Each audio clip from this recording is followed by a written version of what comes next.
तपाई यतिखेर हेर्दै हुनुहुन्छ त्रिशुली खबर टिभी। 24 घण्टा ताजा खबरको लागि हाम्रो च्यानललाई सब्स्क्राइब गर्नुहोला, नजिक रहेको बेल आइकन दबाई हामीसँग जोडिनुहोला। प्रचण्डले एमाले अध्यक्ष केपी शर्मा ओलीलाई दिए भिलेनको संज्ञा। अर्घाखाँचीमा सत्ता गठबन्धनका दलहरूबीच चुनावमा तालमेलको घोषणा। संसद विघटन ओली एक्लैले गरेका होइनन्, ठूलै षड्यन्त्र थियो। पार्टी एकता गर्नु गलत थिएन, तर भिलेन फेला पर्दा विभाजित हुनुपर्ने हो। नेकपामा भिलेन फेला परेपछि विभाजित भएको प्रचण्डको दाबी।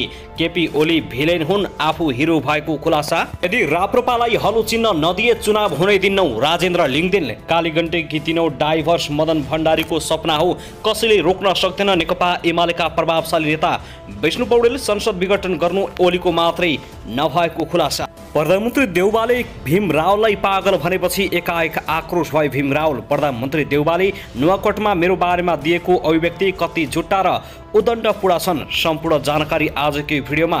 देउवाले रावलको जवाब। ओली प्रधानमन्त्री हुँदा रक्षा मन्त्री भएको हो। अन्ततः पचका प्रकाश सपुतको गीतबारे बोले माओवादी केन्द्रका अध्यक्ष प्रचण्ड। त्यो गीत भनेको सामान्य हो, कसैलाई पनि विरोध प्रदर्शन नगर्न आग्रह। प्रकाश सपुतको गीत सही भएको प्रकाश सपुतको स्पष्टीकरणले बताइसक्यो। र साँझपख पूर्व राजा ज्ञानेन्द्र शाहको यस्तो घोषणाले गठबन्धन सरकारमा हलचल। अब हेर्नुहोस् पूरा समाचार।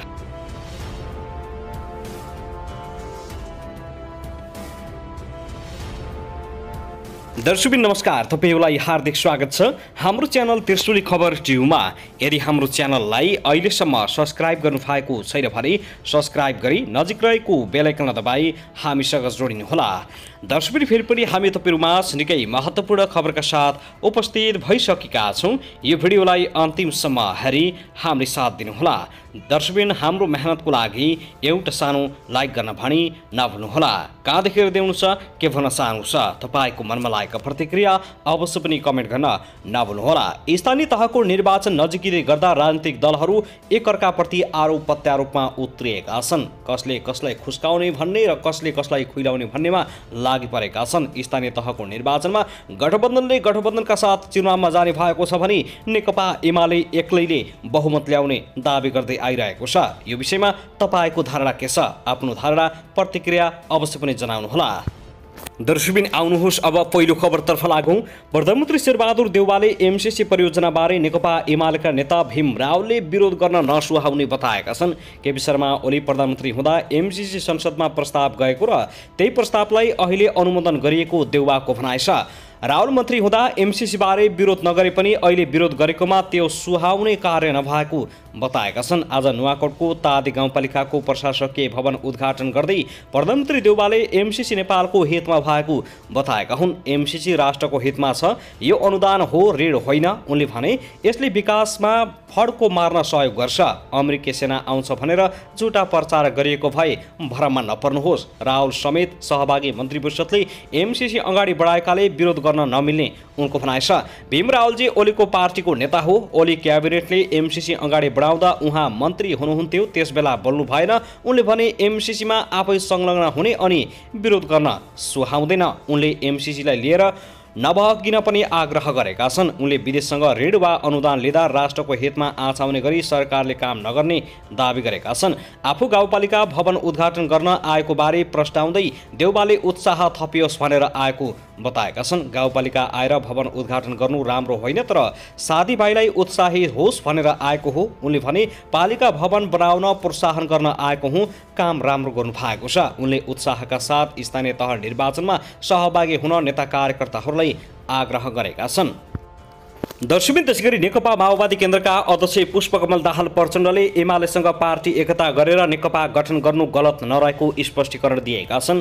धनगढीमा आज सोमबार प्रदेश स्तरीय प्रशिक्षण कार्यक्रमलाई सम्बोधन गर्दै अध्यक्ष प्रचण्डले नेकपा एमालेसँग पार्टी एकता गरेर नेकपा गठन गर्नु गलत नरहेको भए पनि भिलेन फेला पर्दा विभाजित हुनु परेको बताएका छन्। गठबन्धन गरेर पार्टी एकता गर्यो, पार्टी एकता गर्नु गलत थिएन प्रचण्डले भने, तर भिलेन फेला पर्यो, भिलेनसँग लड्दा लड्दै विभाजित हुनु पर्यो। एमालेसँग पार्टी एकता गरेर नेकपा गठन भएपछि षड्यन्त्र भएको आरोप लगाएका उनले माओवादीबाट आएका नेताहरूमाथि विभिन्न आरोप लगाएको छन्। पार्टी एकता गरेपछि हामीमाथि षड्यन्त्र हुन थाल्यो, माओवादीबाट आएका नेतालाई आरोपित गरियो। प्रशिक्षण कार्यक्रममा प्रचण्डले यस्तो बताएका हुन्। साथै नेकपा माओवादी केन्द्रका अध्यक्ष पुष्पकमल दाहालले विवादित बनेको गायक प्रकाश सपुतले गीत पीरमाथि आफ्नो धारणा राखेका छन्।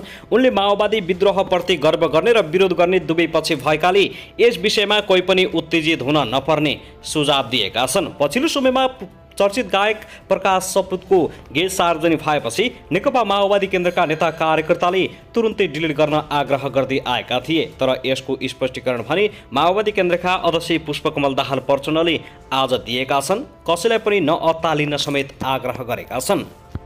साथै गायक प्रकाश सपुतले आफ्नो नयाँ गीत पीरलाई राजनीतिकरण नगर्न आग्रह गरेका छन्। तर गीतको भिडियोको केही दृश्यले कसैको आत्मसम्मानमा चोट पुगेकोमा उनले माफी मागेका छन्। आइतबार सामाजिक सञ्जाल फेसबुकमा स्टाटस लेख्दै गायक सपुतले आफूले देखेका र सङ्गत गरेका व्यक्तिहरूलाई नै आधार बनाएर गीतको विषयवस्तु बनाएको र यसमा सम्बन्धित पक्षको आत्मसम्मानमा चोट पुगेको भए माफी दिन आग्रह गरेका हुन्। साथै उनले कसैले यस विषयलाई नियतवश उक्साएर वा निरन्तर निरुत्साहित गरेर एउटा सर्जकलाई दुविधामा नपार्न पनि आग्रह गरेका छन्। उनले फेसबुकमा लेखेका छन्, विवाद मेरो स्वभाव र ल्याकतको कुरा होइन। मैले कसैसँग पनि यो विषयमा सहयोग र सल्लाह लिएको छैन। त्यसैले सृजना र स्वतन्त्रताको कुरा त गरौँ, तर यसलाई राजनीतिकरण नगर्न सबैलाई अनुरोध गर्दछु। मैले स्वतन्त्रताको आनन्द लिइरहेको छु। मेरो विनम्र अनुरोध मलाई पनि कुनै कित्तामा नउभ्याइदिनु होला। कुनै विषय जब विवादित बन्छ त्यो बनेको बनै गर्छ। पक्ष र विपक्षमा एकहोरो भइरहन्छ। नेपाली सोसियल मिडियामा यो गलत नजिर स्थापित भएको छ। विवादले मानसिक तनाव त दिन्छ नै, विषयान्तर पनि गर्छ। गीत र भिडियोको भाषा शैली प्रस्तुतिलाई कलाका दृष्टिबाट हेरौँ, समीक्षा गरौँ। तर गीतले उठाउन खोजेको मुख्य विषयलाई एकपटक इमान्दार भएर विचार गरौँ अनि हेरौँ। समग्र विषय त सत्य हो भन्दै नेतृत्व पङ्क्तिले स्वीकारिसक्नु भएको छ। त्यसलाई सम्बोधन गर्नेतर्फ केही कदम उठाइयो भने मेरो सृजनाले सार्थकता पाउने थियो। दर्शकबिन त्यसैगरी राष्ट्रिय प्रजातन्त्र पार्टीका अध्यक्ष राजेन्द्र लिङ्गदेनले स्थानीय तहको निर्वाचनमा आफ्नै चुनाव चिन्ह हलो नदिए चुनाव हुन नदिने चेतावनी दिएका छन्। सोमबार बर्दियामा भएको कार्यक्रममा उनले हलो चुनाव चिन्ह नपाउने स्थिति आएमा चुनाव अवरोध गर्ने चेतावनी दिएका हुन्। राप्रपालाई आगामी स्थानीय तहको निर्वाचनमा दलको चुनाव चिन्ह हलो दिएन भने चुनाव बहिष्कार गर्ने होइन, चुनाव नै हुँदैन, हामी हुन दिँदैनौँ। राप्रपालाई राष्ट्रिय राजनीतिको मूलधारबाट पर धकेल्ने कुरा स्वीकार्य हुने छैन उनले भनेका छन्। राष्ट्रिय मान्यता पाएका दल बाहेक अरू दलका उम्मेद्वारलाई निर्वाचन आयोगले स्वतन्त्र उम्मेद्वार मान्न सक्ने कानुनी व्यवस्था छ। त्यस्ता उम्मेद्वारलाई निर्वाचन आयोगले अरू नै चुनाव चिन्ह पनि दिन सक्नेछ। राजनीतिक दल सम्बन्धी ऐनमा भएको यो व्यवस्था विवादकारी रहेको भन्दै राष्ट्रिय मान्यता प्राप्त दल बाहेक अरू दलले विरोध जनाइरहेका छन्। हाल नेपालमा नेपाली काङ्ग्रेस, नेकपा एमाले, नेकपा माओवादी केन्द्र, जनता समाजवादी पार्टी, एकीकृत समाजवादी र लोकतान्त्रिक समाजवादी पार्टी मात्र राष्ट्रिय मान्यता प्राप्त पाएका दल हुन्। राप्रपा अध्यक्ष लिङ्गदेनले आफ्नै चुनाव चिन्ह दिएर द्वन्द्व र मुडभेड रोक्न सरकार र निर्वाचन आयोगलाई आग्रह गरेका छन्। उनले आफ्ना कार्यकर्ता र शुभेच्छुकहरूलाई हलोमै मतदान गर्न पाउने आश्वासन समेत दिएका छन्। दर्शकबिन त्यसैगरी नेकपा एमालेका प्रभावशाली नेता भीम रावले प्रधानमन्त्री शेरबहादुर देउवाले झुटो बोलेको टिप्पणी गरेका छन्। नुवाकोटमा आयोजित एक कार्यक्रममा देउवाले ओली नेतृत्वको सरकारले संसदमा दर्ता गरेको एमसीसी अनुमोदन गर्दा अहिले त्यति बेलाका रक्षा मन्त्री रावलले विरोध गरेकोमा दिमाग फुस्किएको आरोप लगाएपछि रावलले जवाफ फर्काएका हुन्। जवाफमा भीम रावलले केपी शर्मा ओली प्रधानमन्त्री हुँदा आफू उप प्रधानमन्त्री र रक्षा मन्त्री रहेको स्मरण गर्दै सो समयमा सम्झौता सदनमा नल्याएको बताएका छन्। सार्वजनिक तथ्यको जानकारी समेत नराखी झुट्टा बोल्ने प्रधानमन्त्रीको आफ्नै दिमाग खुस्केर